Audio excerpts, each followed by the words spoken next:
content d'avoir Michel Bouvet avec nous ce soir, c'est que l'école fait partie des partenaires de la Fête du graphisme depuis son origine. Ça fait maintenant 3 ans, si je ne me trompe. Je vais laisser la parole maintenant à Michel avant de proprement dit parler de son travail. Oui, alors, ce que je voudrais vous dire, parce que c'est important, c'est qu'il y a une image que je vais vous montrer que je n'avais pas trouvée depuis très longtemps, et en fait, qui est sans doute l'affiche qui a déclenché en fait ma carrière. Donc, je vous montrerai quelques images de Paris, parce que, compte tenu des événements, je pense que c'est important de dire que nous sommes tous Paris, d'une part.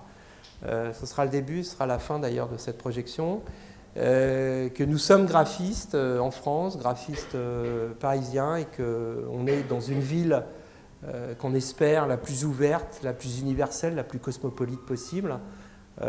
J'en fais moi la fierté sans doute de mon travail aussi, c'est de dire qu'ici tout le monde a sa chance, qu'on se respecte tous et que cette ville a cette particularité. J'arrive d'Iran, j'étais en Iran il y a une semaine où j'avais une exposition.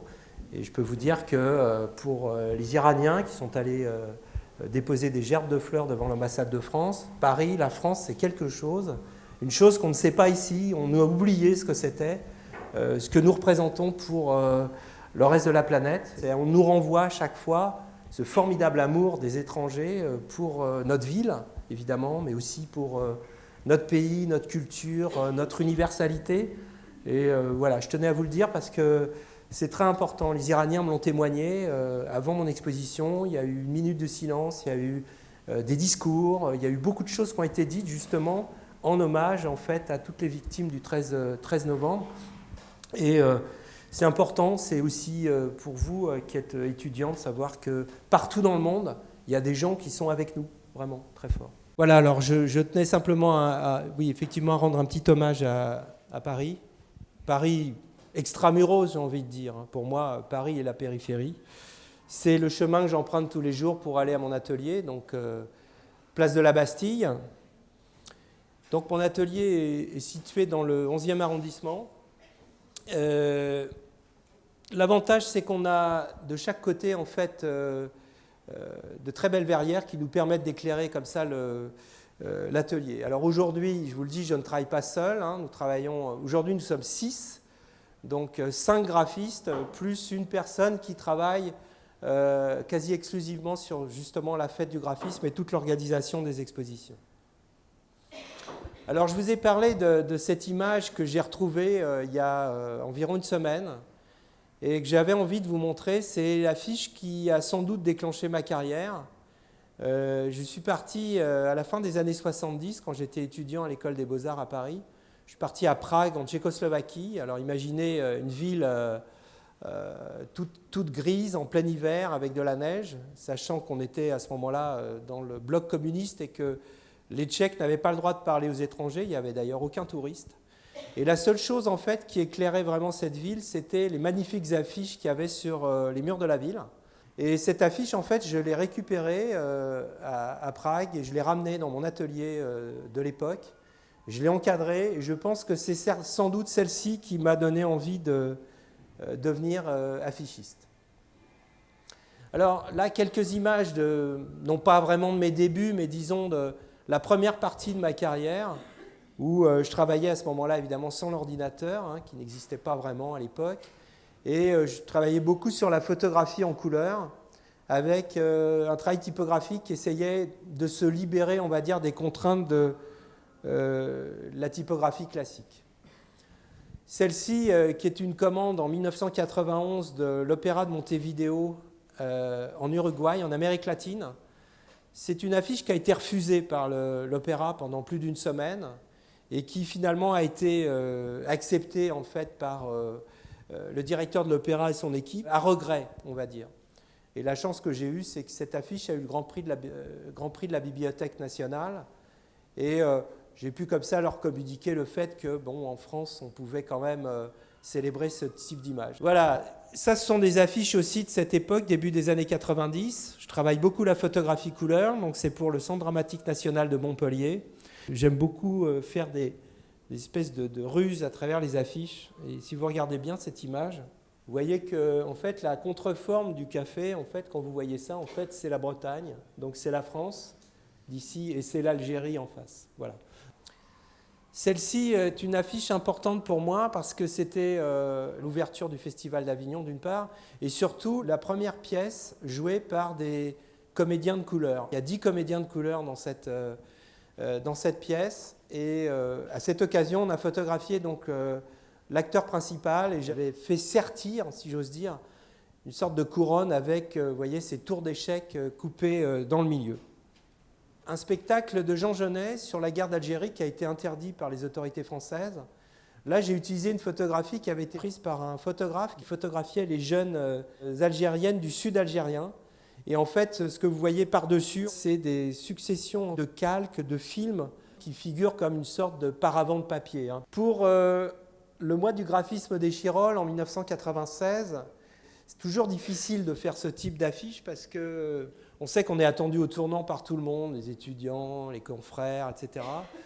Et moi, en fait, je voulais dire que pour moi, le graphisme, c'est en fait la relation texte-image, peut-être la relation entre l'art, la création et puis l'écriture, la typographie. Une des dernières affiches que j'ai faites en peinture réellement, donc c'est fait à la gouache, c'est un hommage évidemment à Cassandre, le grand affichiste du début du siècle. J'ai simplement interverti évidemment les cheminées du paquebot par des tuyaux d'orgue. Et ce qui me trouble toujours avec ce type d'affiches, c'est qu'elles ont un énorme succès au niveau du public qui collectionne ce type d'affiches. Mais en même temps, je suis toujours un peu gêné parce que j'ai toujours le sentiment que c'est des affiches qui sont séduisantes, mais peut-être pas forcément les affiches que je préfère. Je travaille pour un opéra qui est près de Paris, à Massy-Palaiseau, qui est un opéra complètement incroyable, qui a été construit au milieu des barres d'immeubles d'un quartier populaire.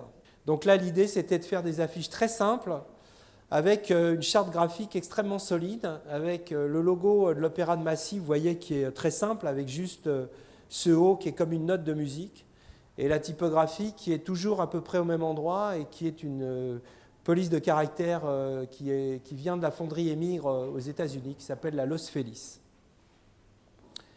Voilà, pour Rigoletto, ce que vous voyez à gauche, en fait, sont les esquisses que je présente à mes clients.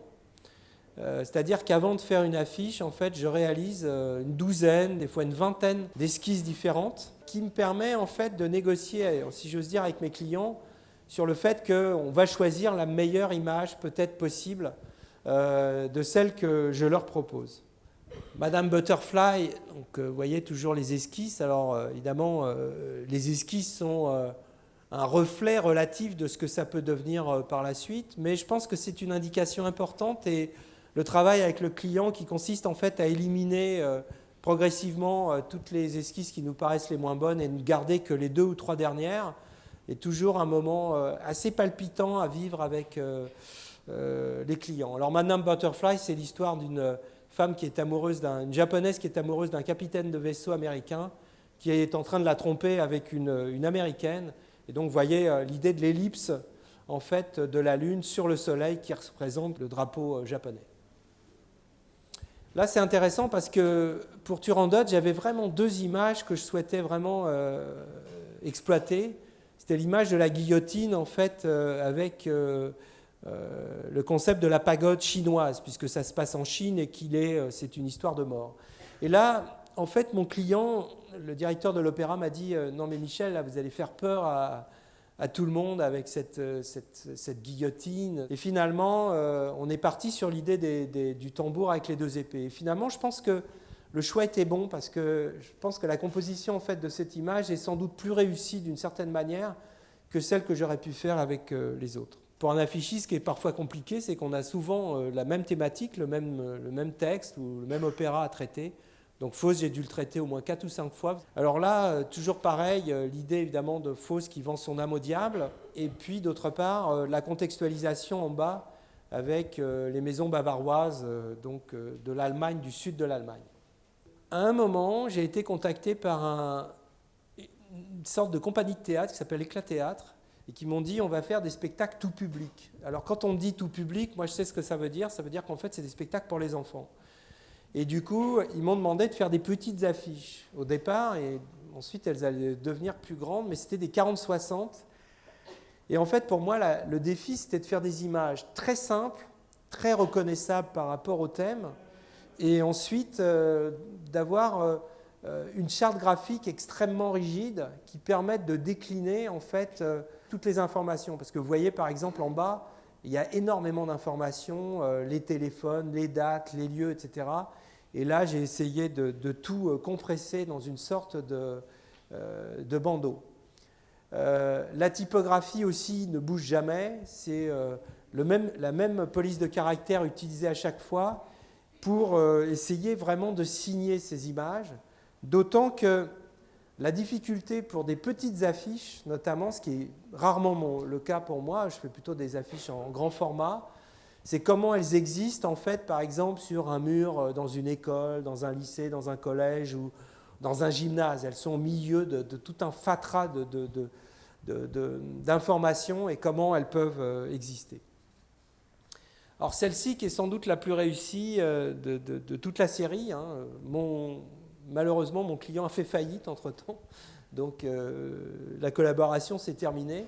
Mais elle s'est terminée sur cette affiche que j'aime assez parce que c'est Mozart 1789, en fait, la métaphore évidemment du piano pour Mozart, et puis le bonnet phrygien qui évoque la Révolution française avec la cocarde des couleurs de la République. Depuis, c'est incroyable, depuis 23 ans, c'est un record quasi mondial, je travaille pour un théâtre qui est près de Paris, qui est à Sceaux, donc en banlieue sud.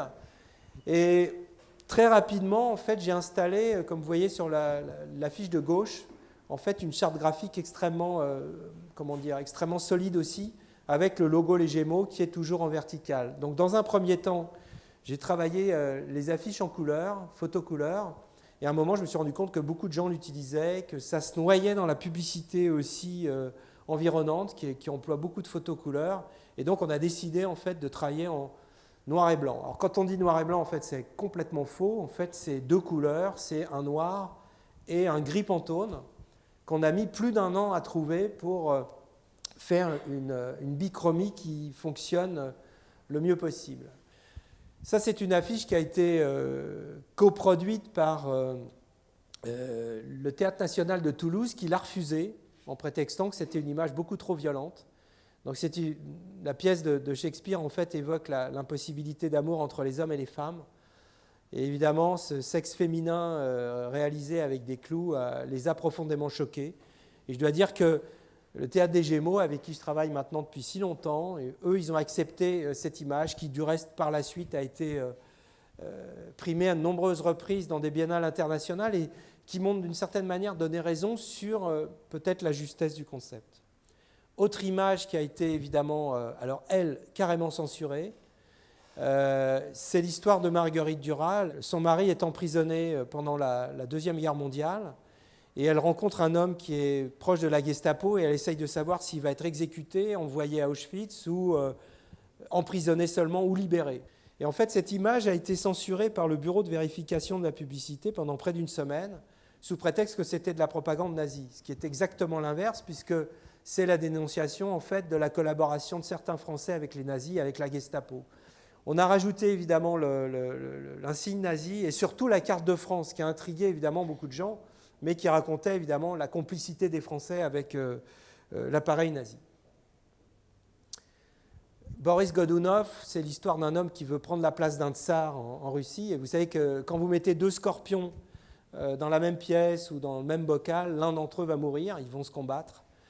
Dans Paris, c'est toujours intéressant de savoir si une image fonctionne ou pas. Alors des fois, elle fonctionne et je sais que les gens l'ont vue, puis d'autres fois... voilà, on a raté notre coup et là, en l'occurrence, les gens l'avaient vu. Eldorado, pour moi, est une affiche importante parce que, justement, elle marque le début d'un travail très particulier à la fois sur l'image, mais aussi sur la typographie. Donc, le titre que vous voyez, en fait, chaque lettre est travaillée individuellement. Ce qui est important, c'est que chaque titre a un son, une sonorité très particulière. Et j'imaginais pour moi un néon à Las Vegas ou quelque chose comme ça. Et donc, c'était important de vraiment relier le titre à une sonorité typographique, j'ai envie de dire. Alors, c'est une affaire qui se passe à Berlin et qui se passe mal. Et ce que vous voyez en fait derrière, en fond, c'est, vous savez, quand on achète des plans sur appartements, des appartements sur plan, pardon, je mélange. Alors, pour Hamlet, qui est évidemment un des grands thèmes de Shakespeare d'une part et traité par les affichistes, là, je vous montre vraiment le processus de création. C'est-à-dire que je lis en général la pièce 3 fois. La première fois, j'y comprends rien parce qu'il y a tellement de personnages que je me perds dans l'intrigue. C'est pas fait pour être lu, le théâtre, c'est fait pour être vu et entendu. La deuxième fois, si tout va bien, je comprends. Et puis dans la troisième lecture, je cherche des idées. Là, vous voyez, en fait, c'est une feuille A4 où à droite, vous avez les idées que je marque. Et à gauche, vous voyez, assez mal dessinées les idées, voir si elles fonctionnent. Je montre les petites esquisses que vous avez vues en couleur ou en noir et blanc, en l'occurrence collées sur un morceau de carton, à peu près format A5. Et donc, voilà, comme dit quelqu'un, c'est une sorte de liturgie, en fait, où on présente tout ce travail, et là, on va élaborer un choix. Donc, Hamlet, ça se passe notamment dans un château du Danemark, château d'Elseneur. Et donc, j'avais envie, en fait, de reprendre l'idée du H d'Hamlet, la première lettre du titre, avec les créneaux du château. Et donc, ce que vous voyez à gauche, en fait, c'est évidemment l'esquisse agrandie. Et à droite, c'est un dessin technique que j'ai réalisé pour faire fabriquer un H en métal qui pèse extrêmement lourd. Vous voyez, qui fait à peu près 35 cm de haut, ou à peu près 30 cm, et qui pèse à peu près 30 kg, et que vous allez voir dans l'affiche. Et donc ça, c'est une production très très importante, parce que ce que je ne vous ai pas dit, c'est donc que je travaille depuis mes débuts avec Francis Lahara, qui est un photographe, pour moi, un photographe de génie, qui est une sorte de frère, quelqu'un qui comprend instantanément ce que je veux, et qui a été pendant 4 ans l'assistant du plus grand directeur artistique à New York, qui a succédé à Alexei Brodovitch à la direction de Vogue, Harper's Bazaar, Vanity Fair et Esquire. Voilà, dans Paris, on voit bien si ça marche ou pas, hein. Il y a des affiches comme celle-ci qui ont très bien marché, puis d'autres, personne ne les voit. Et il faut sans doute se poser la question pourquoi on voit certaines et pas d'autres. Othello, affiche importante à mes yeux, parce que c'est l'histoire d'un capitaine d'une armée qui est le seul noir parmi plein de blancs. Et en fait, cette image fait référence à une image extrêmement connue des athlètes noirs américains aux Jeux Olympiques de Mexico en 1968 qui ont brandi un gant noir pour protester contre l'inégalité des races aux États-Unis. Et en fait, cette image, pour moi, elle est très symbolique parce qu'elle raconte finalement ce que doit être par moment le désir de révolte. Et puis, évidemment, la typographie Othello, hein, ça rappelle les enluminures du Moyen-Âge. Pour Macbeth, là, il y a, vous voyez les esquisses, hein, là, il n'y a pas de métaphore, hein, il n'y a pas 2 objets qui en fabriquent un troisième. Là, cet oiseau, c'est le corbeau, et comme vous savez, le corbeau est un oiseau de malheur, de mauvais augure, puisque Macbeth, en fait, est une histoire de mort. Et le corbeau, j'ai projeté ces images un peu partout dans le monde, et tout le monde m'a confirmé que le corbeau était quand même vraiment le symbole de la mort. Pour le Roi Lear, que vous avez peut-être vu récemment dans le métro ou sur les colonnes Maurice, là l'idée c'était l'idée du L de Lear, un peu comme référence au H d'Hamlet, sachant qu'en même temps ce L est comme une sorte de trône sanguinolent. Pour les rencontres d'Arles, et l'idée en fait c'était de ne pas utiliser ni la photographie comme médium, ni une photographie issue des collections, des expositions, et surtout pour moi, c'était l'idée d'être assez pop, de faire une image complètement à contre-courant. Donc là, en fait, vous voyez, c'est un hommage en fait à Malevich, hein, le carré blanc sur fond blanc, donc là, piment jaune sur fond jaune. Et ce qui est important, c'est de vous dire que dès la première année, et là on voit l'esquisse de la deuxième année, et la manière dont j'ai travaillé, dont je travaille, donc je travaille à la gouache. Je réalise environ une centaine de dessins originaux, hein, évidemment, au pinceau, ce qui font à peu près format A3. Et j'essaye en fait, au bout d'un moment, de ne plus penser à ce que je fais, de manière à ce que ce travail automatique se solde sans doute par une forme plus intéressante que quand on s'applique. Donc l'image définitive, c'est celle-ci.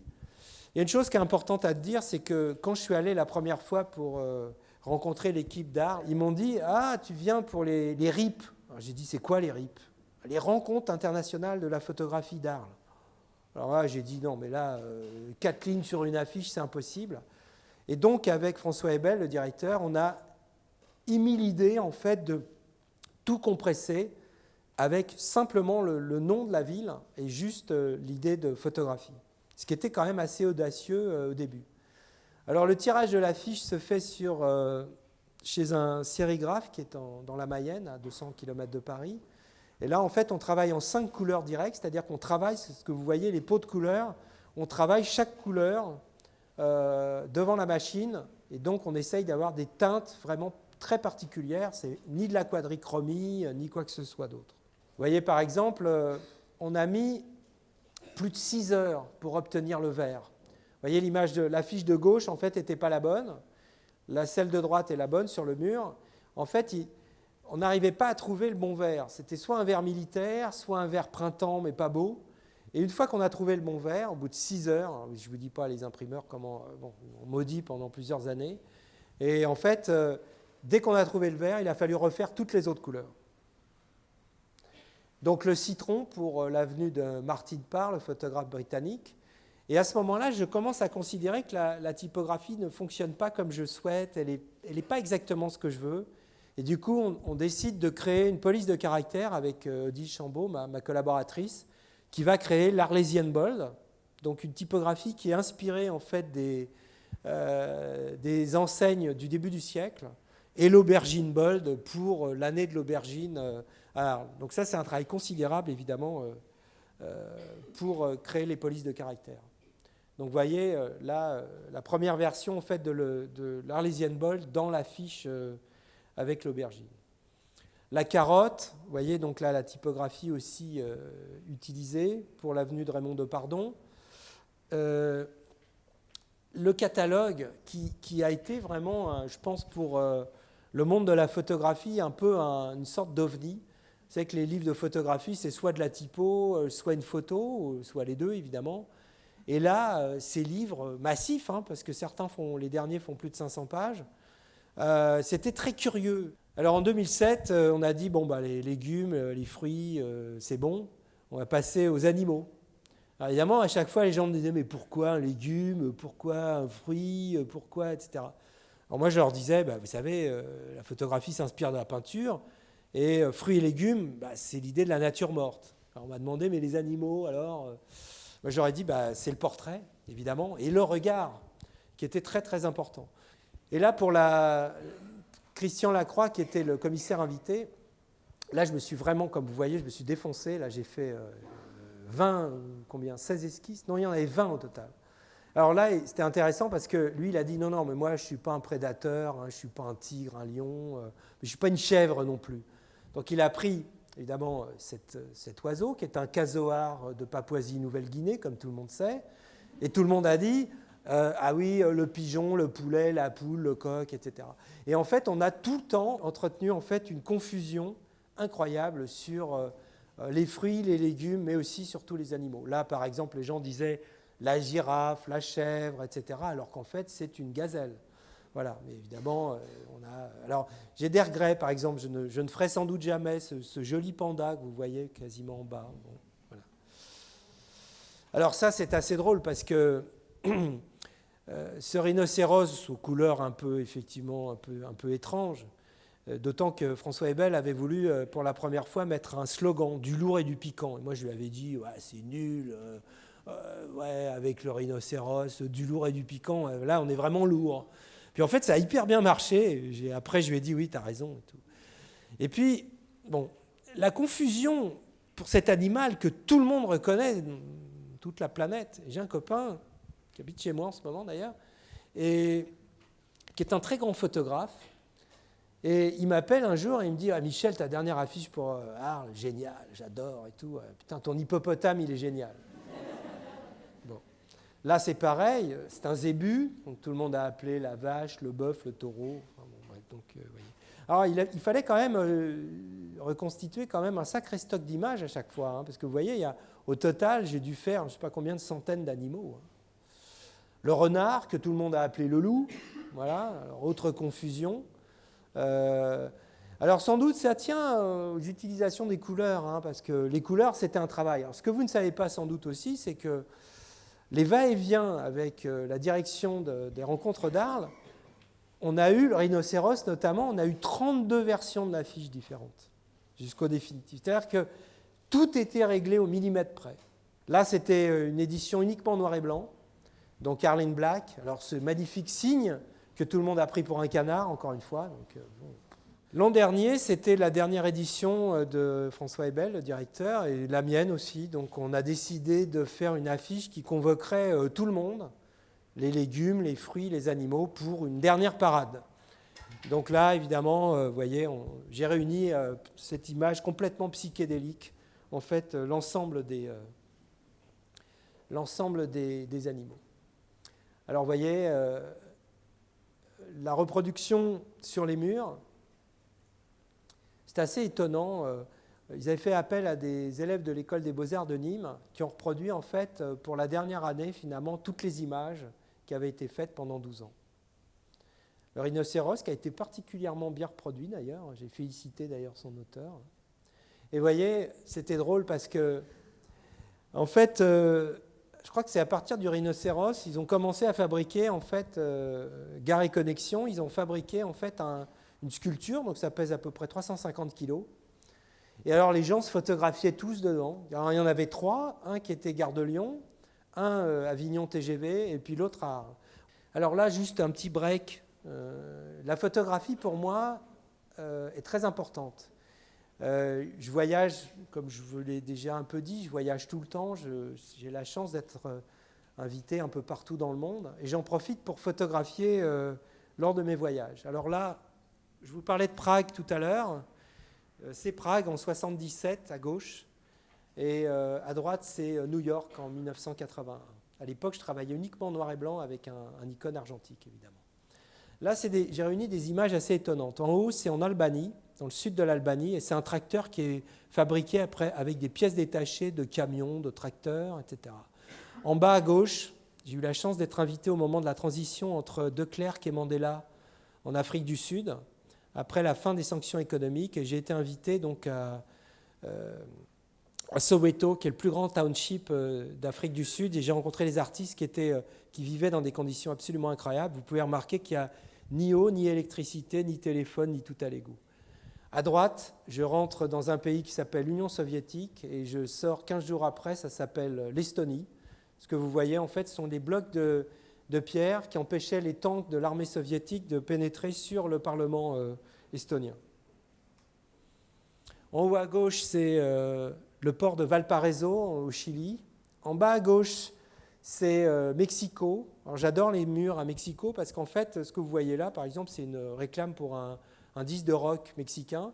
Et en fait, toutes les semaines, ils passent un coup de peinture blanche et ils redessinent quelque chose sur le mur. En haut à droite, c'est un mariage à Cuba, avec ces fabuleuses voitures des années 50. Et en bas à droite, c'est cette étrange voiture sur un toit à Asunción, la capitale du Paraguay en Amérique du Sud, juste en face du palais présidentiel. En haut, c'est un stade de football à 4000 mètres d'altitude dans la cordillère des Andes en Bolivie. En bas, c'est une image assez étonnante, c'est le voyage le plus dangereux que j'ai fait de ma vie. Pendant les élections au Venezuela, et ce que vous voyez en fait là, c'est une fresque pour Chavez, donc le président alors en exercice, avec toute la configuration finalement des électeurs de Chavez, les paysans, les guérilleros, les punks, les amateurs de baseball, etc. C'était assez rigolo comme image. En haut à gauche, c'est le Japon, avec ses multitudes de signes dans la ville. En haut à droite, c'est l'entrée d'un temple à Séoul, en Corée du Sud. En bas à gauche, c'est Bogota, en Colombie. Et à droite, un pays incroyable, l'Équateur, où toutes les typographies sur les murs, en fait, sont des polices de caractère recréées par des peintres en lettres qui s'inspirent des polices de caractère existantes et qui les revisitent.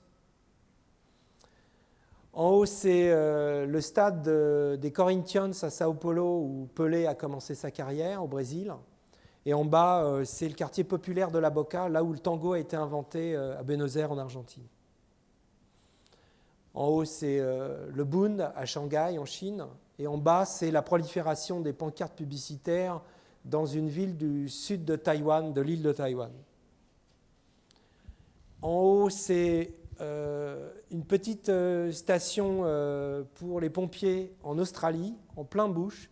Je trouve intéressant, c'est que la typographie rappelle vraiment la typographie des westerns américains. On a vraiment l'impression d'être au cœur des États-Unis. En bas, c'est une image incroyable que j'ai faite en voiture. Je passais à Chicago et je vois ce mariage avec en fond les buildings de Chicago. Alors si vous regardez bien, je photographie donc avec un appareil panoramique, argentique. Et donc vous voyez que les femmes sont très contentes. La mariée me salue, me dit « Ouais, salut, hello, hello ». Et vous voyez que les mecs, en fait, ils n'ont qu'une envie, c'est de me casser la figure. Donc,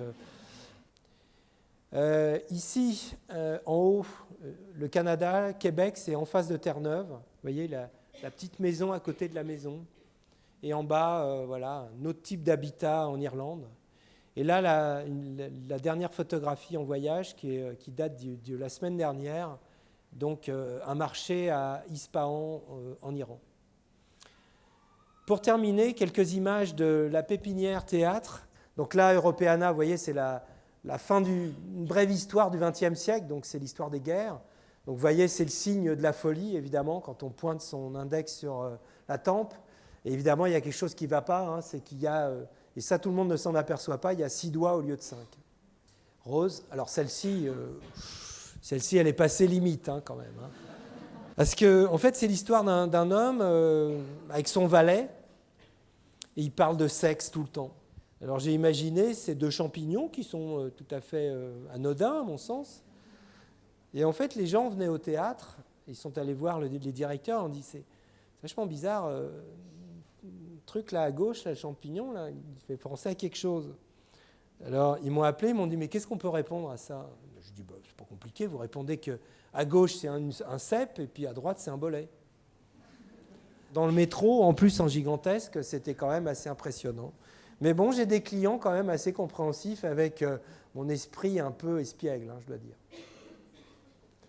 Mélodrame, voyez, beaucoup d'esquisses. Alors, maintenant, j'ai des milliers d'esquisses. Alors, j'ai un projet un jour de faire un livre avec que les esquisses.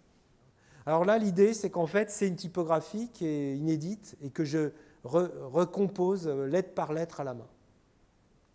L'idée, c'est d'avoir quelque chose qui est complètement hors du langage typographique ou visuel publicitaire habituel. Alors celle-ci aussi, elle est passée très juste.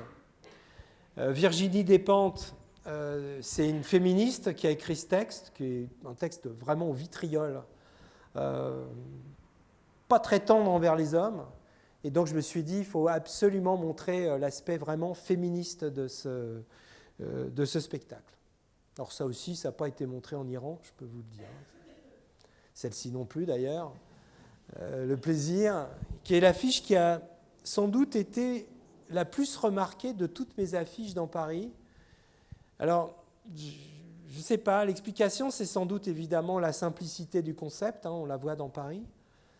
Même des gens qui ne s'intéressent pas du tout à l'affiche me parlaient de cette affiche en me disant « Ah, j'ai vu une affiche bizarre avec une espèce de cœur, fesses, allumettes, etc. etc. » Bon, voilà. Donc, comme quoi, des fois, on touche juste, mais ce n'est pas le cas à chaque coup, je peux vous dire. Le jeu de l'amour et du hasard, je me suis bien amusé, en fait, avec cette idée de, vous voyez, du trèfle à 4 feuilles, qui symbolise évidemment le coup de chance, avec les cœurs. Alors là, la grande difficulté, quand on a Marc Lavoine, c'est qu'ils veulent avoir leur nom en très gros. Et moi, je dois résister. Alors ça se joue au millimètre près.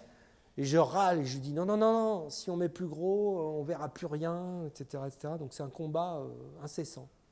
Voilà, pour terminer, quelques affiches que je fais pour la friche de la Belle de Mai, qui est la plus grande friche industrielle en Europe, qui est à Marseille. Et là, j'avais proposé en fait un triptyque plutôt qu'une seule affiche, sur le principe de fabrique d'imaginaire. Alors vous voyez, des fois mes affiches sont quand même dans des circonstances un peu particulières. Donc là, elle a été agrandie. voyez, bon, on est au milieu quand même d'une expression qui est, on va dire, beaucoup plus libre que les colonnes Maurice ou le métro parisien. Alors celle-ci, je me suis bien amusé aussi, puisque 48 heures chrono, c'est 48 heures sans dormir, autour du spectacle, de la nourriture, de l'animation dans cet espace énorme de la Friche, qui est une ancienne manufacture de tabac. Et là, comme ils invitaient Berlin, j'ai reproduit en fait l'ours de Berlin, donc le symbole, avec évidemment le café pour tenir pendant les 48 heures. Ça, ce sont des programmes d'un cinéma, et à chaque fois, j'ai une thématique. Donc à gauche, c'était les road movies, la guerre, le deuxième, à 3, les adolescents, et à 4, c'était les révolutions, les rebelles dans le cinéma. Et en fait, c'est une carte blanche, là, j'ai même pas d'esquisse à faire, je travaille directement.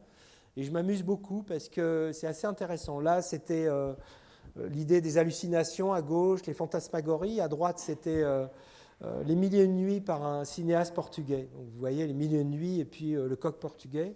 On a fait un appel dans le monde entier après les attentats de Charlie auprès des dessinateurs, graphistes, artistes du monde entier. Et on a fait un livre où j'ai sélectionné 1000 affiches parmi plus de 2000 venues de toute la planète. Et pour moi, le défi, en fait, c'était de trouver comment faire la couverture ou l'affiche, compte tenu du fait que j'avais vu des milliers d'images déjà. Et j'ai pensé au fait que l'exposition était à Marseille. J'ai pensé donc à une espèce de crayon phare qui faisait penser à la fois à la liberté d'expression et en même temps à l'image du port de Marseille. 2 affiches pour mes expositions d'affiches. Alors l'une à gauche pour une exposition que j'ai faite dans un musée du nord de la France et à droite pour une exposition dans une grande galerie de Tokyo au Japon. So French, donc j'ai pensé à le tire-bouchon voilà, qui nous caractérise. Alors ça, c'était donc à Ginza, le quartier le plus central de Tokyo. Et je vous montre la manière dont les Japonais font des expositions, c'est vraiment extraordinaire. Vous voyez, avec toutes les esquisses qui sont présentées, etc., c'est le pays de l'hyper-design, c'est la perfection absolue. Je n'avais jamais eu une exposition d'un tel niveau. Et je dois dire que voilà, j'avais envie de rendre un peu hommage à ces gens. Voilà. Pour finir, la dernière image que j'ai faite le lendemain des attentats, qui est pour moi le symbole de ce que notre vie doit être, notre tristesse le 13 et notre espoir pour demain. Voilà. Merci beaucoup.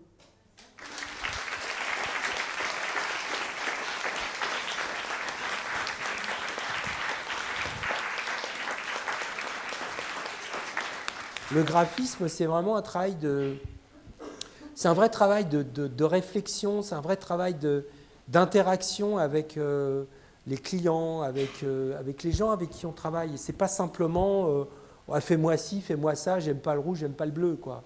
Et pour vous dire quand même sur le principe des esquisses, parce que je pense que pour tout le monde c'est un peu une surprise de voir toutes ces esquisses, c'est que c'est le résultat aussi d'un constat que j'avais fait, c'est que quand je montrais une seule image, j'étais en fait confronté à des gens qui me disaient j'aime pas le bleu, j'aime pas le vert, j'aime pas ci, j'aime pas ça, j'aime pas l'image, etc.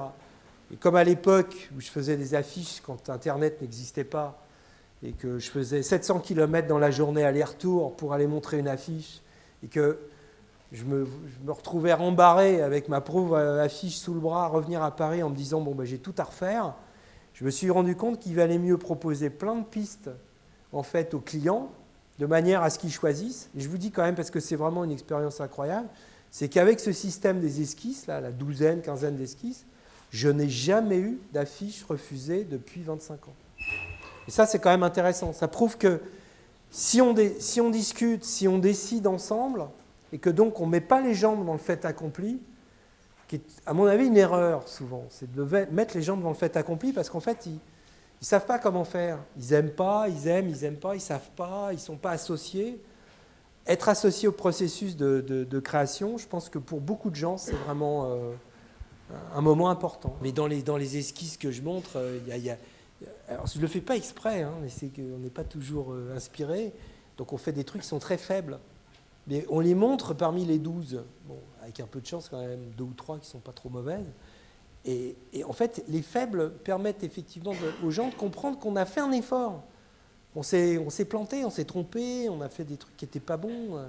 Et puis petit à petit, voilà, ça permet en fait aux gens de comprendre qu'un processus de création, c'est pas « Oh tiens, j'ai une idée ». Là, je sors dans la rue, là, pof, ça y est, j'ai l'idée.